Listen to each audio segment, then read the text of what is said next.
Olá, meus queridos amantes do conhecimento e pessoas que se interessam por um estilo de vida mais feliz, um estilo de vida mais saudável. Eu recebo vocês com os braços abertos aqui no nosso canal para que você possa, a partir do conhecimento que você absorve aqui, melhorar a sua vida. E hoje nós vamos falar de um tema muito legal, ainda que pouco conhecido da maioria das pessoas, que são os fatores de transferência. Se você porventura ainda não se inscreveu aqui no nosso canal, eu quero que você, durante esse momento em que a gente toca a vinheta, já faça a tua inscrição, já deixe o sininho ativado, que assim você recebe todos os nossos vídeos e todas as nossas atualizações.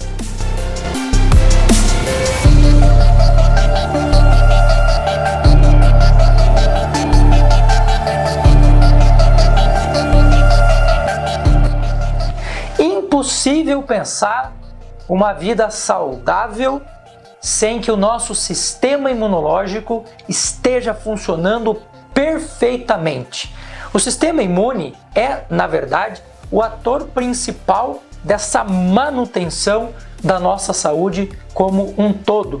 É óbvio que quando a gente pensa em saúde de maneira mais integral, de maneira mais sistêmica, a gente sempre vai pensar numa vida, num estilo de vida em que vários elementos compõem esta lógica que nos permite viver de maneira saudável, né? Então a pessoa tem que ter um sono bacana, a gente tem que ter uma relação com a natureza, pegar sol, acompanhar os movimentos da lua e assim por diante. Nós temos que comer bem, a nossa alimentação é super importante, atividade física é super necessário, apesar de ter muita gente que não gosta muito de dar uma corridinha, de ir na academia, de fazer força, mas é super importante, tem que fazer. E é claro, cuidar também das nossas emoções.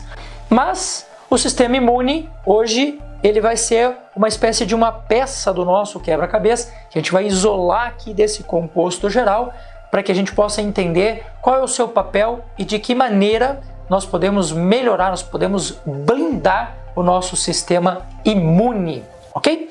Bom, células do sistema imune são aquelas células que estão, não só células, né, mas proteínas, os anticorpos também fazem parte do sistema imune. Eles estão ali formando uma espécie de barreira 24 horas por dia, tentando identificar células defeituosas, células cancerígenas, patógenos que adentram o nosso corpo. E aí nessa classificação dos patógenos, nós temos muitas coisas para falar, né? Bactérias, fungos, vírus, proteínas mal digeridas, até mesmo as células velhas do nosso corpo podem ser consideradas como patógenos, né? Como elementos que são potencialmente danosos à nossa saúde. E quem é que faz essa varredura? Quem é que está ali sempre observando se o nosso corpo está precisando de uma defesa?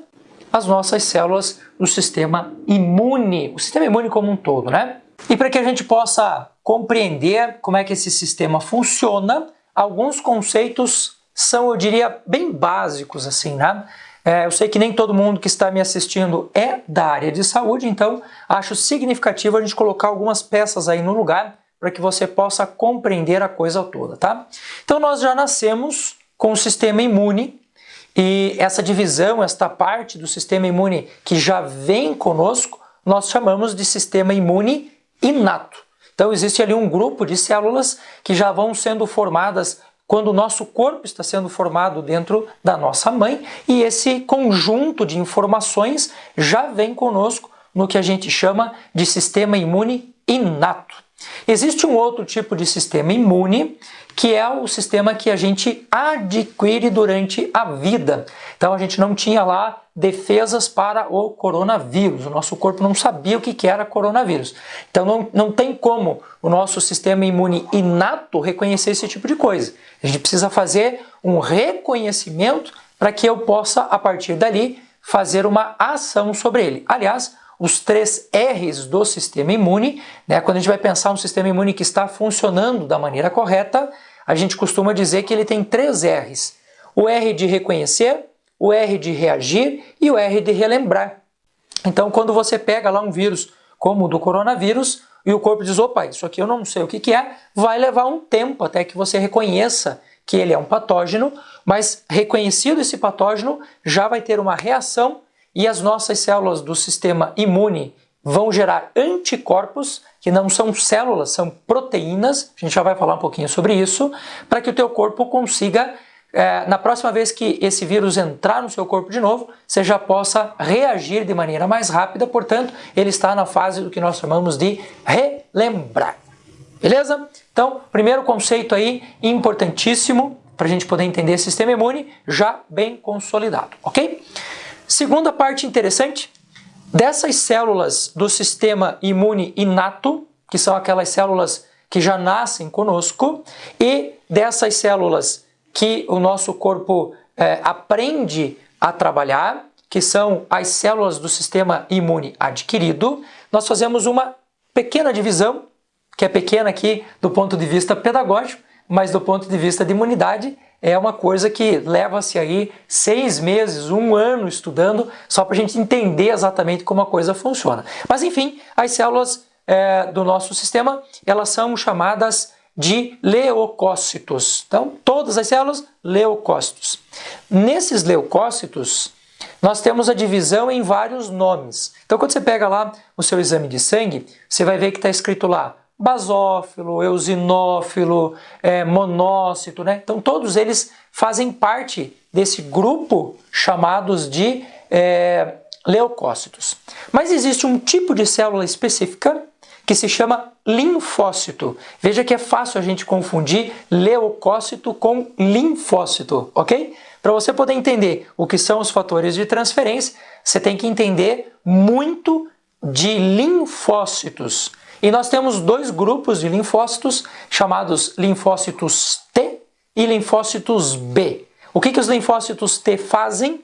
Os linfócitos T, eles são chamados de auxiliadores, principalmente um chamado CD4+, e a função dele é encontrar uma célula que está com algum tipo de problema e ela começa como que sinalizar para o nosso corpo que aquilo lá não é legal. Então, por exemplo, quando um vírus entra numa célula, é este linfócito que vai lá na célula e diz, a gente precisa matar esse bicho aqui porque isso aqui está errado. Quando tem uma célula cancerígena, é esse linfócito que diz, essa célula aqui precisa ser destruída. Então ele é chamado de célula auxiliadora porque ele auxilia o sistema imune a reconhecer que algo não está correto, tá?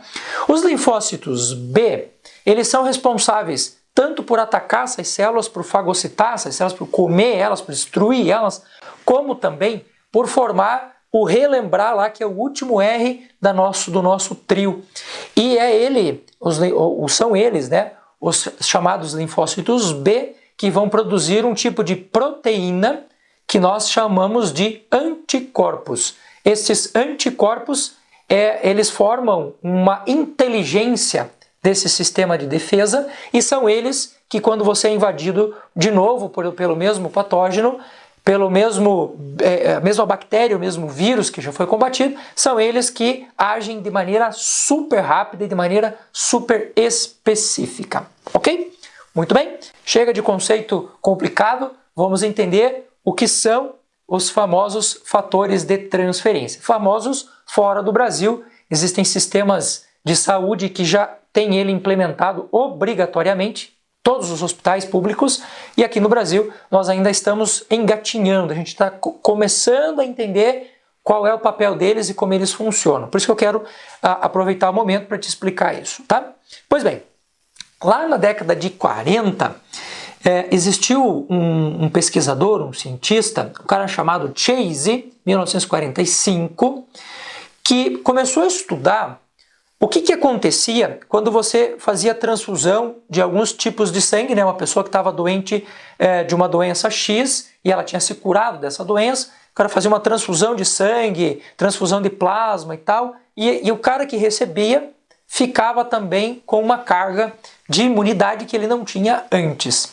E isso começou a chamar a atenção até que em 1949, um doutor chamado Dr. Lawrence, ele estava estudando especificamente pessoas com tuberculose e, com base nos estudos do Chase, ele começou a estudar e ele pegou lá o plasma sanguíneo de um cara que tinha tuberculose, fez a extração, colocou no outro, o cara que recebeu aquilo passou a ter a sua imunidade melhorada em relação à tuberculose.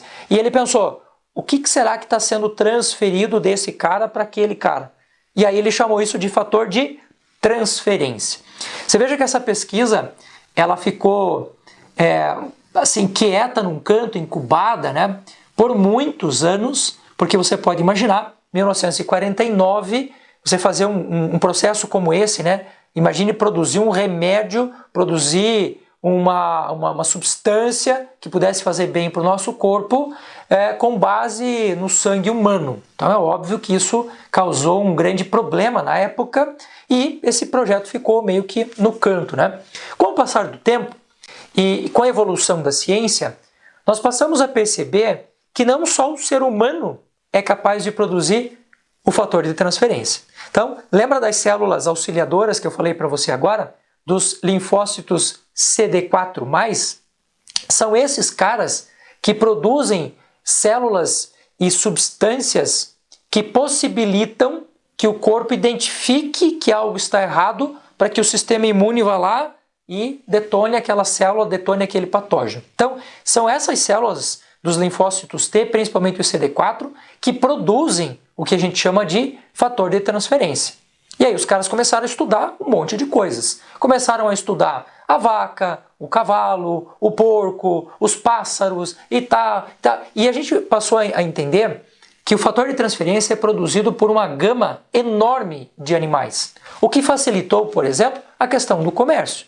Porque eu não posso vender o sangue humano. Seria uma coisa estranha para nós, né? O comércio de partes humanas. Mas, quando eu pego lá, por exemplo, o colostro do leite da vaca, que é um animal que é maior do que a gente, que enfrenta mais dificuldades do que a gente. A vaca está lá comendo pasto sujo, está lá bebendo água suja, está lá no tempo tomando chuva nas costas e tal. E boa parte desses patógenos todos que a vaca tem contato, ela está formando lá o fator de transferência para ela e para quando o bezerrinho nasce ali no colostro do leite, você tem uma quantidade de células do sistema imune passivo lá da vaca que são transferidos lá para o bezerro. E junto com esse processo são transferidos também fatores de transferência. E o que são fatores de transferência? São cadeias de aminoácidos que foram formadas lá pelo sistema imune da vaca, por exemplo, que quando absorvidos por qualquer outro ser que também use fator de transferência, como é o nosso caso, então quando você toma lá o colostro do leite da vaca, você está sinalizando para as suas células do sistema imune o que ela pode e o que ela não pode atacar. Isso é o que a gente chama de modulação do sistema imune. E só para vocês terem uma ideia, se você toma lá uma cápsula, né, como é o caso dessa daqui, uma única cápsula de fator de transferência, vou mostrar aqui o tamanho dela para vocês, ela tem uma ação, olha, uma cápsula super pequena, super simples de usar, ela tem uma ação sobre mais de 3.000 tipos de patógenos. 3.000! Então, ao invés do seu corpo ter que identificar isso sozinho, quando você toma o fator de transferência, você já está recebendo ali uma espécie de educação do teu sistema imune. Quando a gente fala em educação de uma célula, pode parecer uma coisa meio absurda, mas não é não, tá? Lembrando que o nosso sistema imune, ele reconhece, reage e relembra. Quando ele relembra, significa que ele está aprendendo. Então, o nosso sistema imune está aprendendo o tempo todo. Então, quando você usa o fator de transferência, você está recebendo como se fossem aulas para o teu sistema imune dizer, olha, isso aqui a gente pode, isso aqui a gente não pode atacar. Então, só por isso já é uma baita de uma vantagem, ok? Outro conceito importante que entra aí a diferença de você usar um tipo de fator de transferência e você usar outro tipo, tá? Imagine que você foi invadido por um vírus, né? Como é que o nosso corpo reage? Nós temos uma fase do nosso sistema de defesa que se chama fase de ativação. Então, quando você vai, por exemplo, fazer lá um exame, um IgE de alergia, o que você vai perceber? Que o teu sistema imune ele reagiu, ele teve uma ativação muito forte. Só que se ele continuar ativando, isso vai gerar para a gente um baita de um problema. Porque você pode ter, por exemplo, as alergias. Uma hiperativação, uma hipersensibilidade a alguma coisa, algo que não deveria causar uma reação tão forte, mas que causa, como o pólen de uma flor, por exemplo, pode gerar em você uma alergia. Ou você pode gerar uma doença autoimune, que ao invés de ter uma hipersensibilidade a quaisquer tipos de patógenos, o corpo passa a fazer um combate às suas próprias células, que gera psoríase, que gera queda de cabelo, que gera problemas no intestino, artrites, artroses, rinites e assim por diante. Tá? Então essas doenças autoimunes, elas muitas vezes acontecem porque há uma ativação absurda do teu sistema imune e esta ativação ela não para. Por quê? Porque a sequência do processo é ativa, regula, resolve. As pessoas que têm alergia têm só ativação. As pessoas que têm doenças autoimunes têm um processo de ativação muito forte. Então o que a gente costuma fazer em relação ao uso de fator de transferência? Existe um fator de transferência desta empresa chamada 4Life que associa aqui com o fator de transferência o zinco e ele essencialmente nesse caso aqui, tirado de colostro de leite de vaca e de ovos de aves. Então, o que você está fazendo quando você toma o Trifactor Zinco, por exemplo? Você está fazendo essencialmente uma modulação desse sistema. Então, pessoas que têm dificuldades com hipersensibilidade ou são pessoas portadoras de doenças autoimunes, é uma ótima solução para ajudar a fazer esta regulação e a resolução do processo. Existe um outro tipo de fator de transferência que associa também o uso de alguns fungos. Então, tem o colostro do leite da vaca, tem a gema do ovo de alguns pássaros, tem principalmente da galinha e também tem o uso de alguns tipos de fungos. O que este cara aqui faz? Ele age essencialmente na ativação. Por isso que ele se chama, se você olhar aqui no frasco dele, está escrito aqui Transfer Factor Plus. Então, em que casos a gente usa? Casos de pessoas que estão com imunodeficiência, que estão com o seu sistema imune muito baixo. E aí uma pergunta que as pessoas me fazem com frequência é: mas doutor, dá para usar os dois?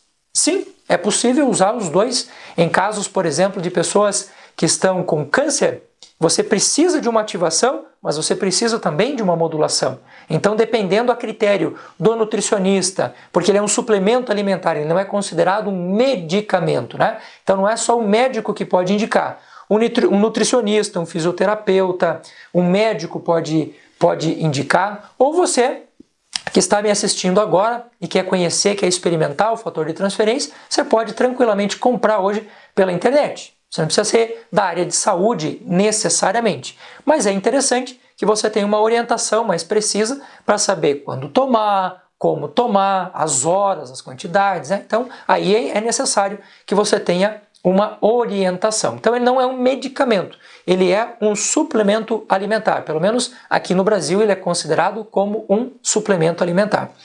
Ele é feito do ovo, ele é feito do leite da vaca e ele é feito do fungo. Professor Júlio, e as pessoas que não podem usar esses produtos porque tem algum tipo de reação, algum tipo de hipersensibilidade? Então, existe até no rótulo dos produtos aqui um indicativo, né, porque a lei brasileira nos incentiva a pôr isto, que diz lá, olha, pessoas alérgicas contém glúten, contém lactose, contém esses derivados todos, né, que podem ser alergênicos. No entanto, essas moléculas elas estão quebradas numa fração tão pequena, eles são nanopeptídeos, que eles já nem se configuram mais como uma proteína do leite ou como uma proteína do ovo, por exemplo. Então, desde a década de 40, né, quando foi entendido, quando foi descoberta a ideia do fator de transferência, até hoje nós temos pouquíssimos, raríssimos casos que mostraram algum tipo de situação alérgica. É óbvio que a gente tem que cuidar sempre, né? Mas a fração dele está tão pequena que o corpo já nem reconhece mais como uma fração de uma proteína. Então ele pode ser consumido tranquilamente, sem grandes problemas. Quais pessoas não devem usar fator de transferência? Não devem usar. Pessoas, mulheres grávidas, principalmente até o 3º mês de gestação, porque quando você faz uma hiperativação do sistema imune, o sistema pode identificar na criança um patógeno e a pessoa pode ter um aborto por conta disso. Então, mulheres grávidas não devem usar, salvo sob orientação médica ou nutricional. Pessoas que fizeram transplante, que estão, portanto, usando imunossupressores intencionalmente. Então, se você está baixando a sua imunidade intencionalmente, não faz sentido que você ative ela, não é verdade? Pessoas que estão tomando imunossupressores para doenças autoimunes, por exemplo, é interessante usar o zinco, sempre com acompanhamento do médico ou do nutricionista, para não ter problema, mas é também um conjunto de pessoas que tem que tomar um pouco de cuidado, não deve, por exemplo, tomar o Plus, deve tomar o Trifactor Zinco, que vai fazer modulação do sistema. Mas, via de regra, se você está usando o imunossupressor, somente com orientação médica. E crianças podem usar desde pequenininhos. No entanto, como a criança está num processo de formação, de amadurecimento do seu sistema imune, não é tão interessante que você use o fator de transferência, porque ele vai acabar substituindo a função natural daquele sistema imune. No entanto, em momentos em que a criança está com uma gripe, com uma virose, precisa de uma boa ativação ou precisa de uma regulação, tranquilamente pode ser utilizado por quaisquer pessoas que não tenham essas condições que eu citei agora, tá? Então, dá para tomar sempre, professor? Dá para tomar sempre. Eu tomo todos os dias, todos os dias. Eu, minha família, as pessoas que estão mais próximas, a gente toma todos os dias. Por quê? Porque eu quero manter o meu sistema imune sempre reguladinho, sempre pronto, tanto que eu estou há muitos anos sem pegar um único resfriado. E uma das questões que eu atribuo a essa estabilidade na minha saúde é justamente o uso do fator de transferência, tá bom? Então aqui está uma explicação bastante rápida, sintética, mas acredito que você já tenha com base nisso um conhecimento suficiente para poder dizer, puxa, agora eu já tenho mais um aliado a cuidar aí da minha saúde, a manter o meu sistema imune em condições de reação, de reconhecer, reagir e aprender, ou seja, relembrar aquela situação que o teu sistema combateu ali, tá bom? Então, beijo no coração, espero que vocês tenham gostado do vídeo e se você achou interessante, conhecimento parado não leva a nada, conhecimento parado não melhora o mundo, então eu espero que você também mostre isso para outras pessoas, tá bom? Beijo no coração, até a próxima!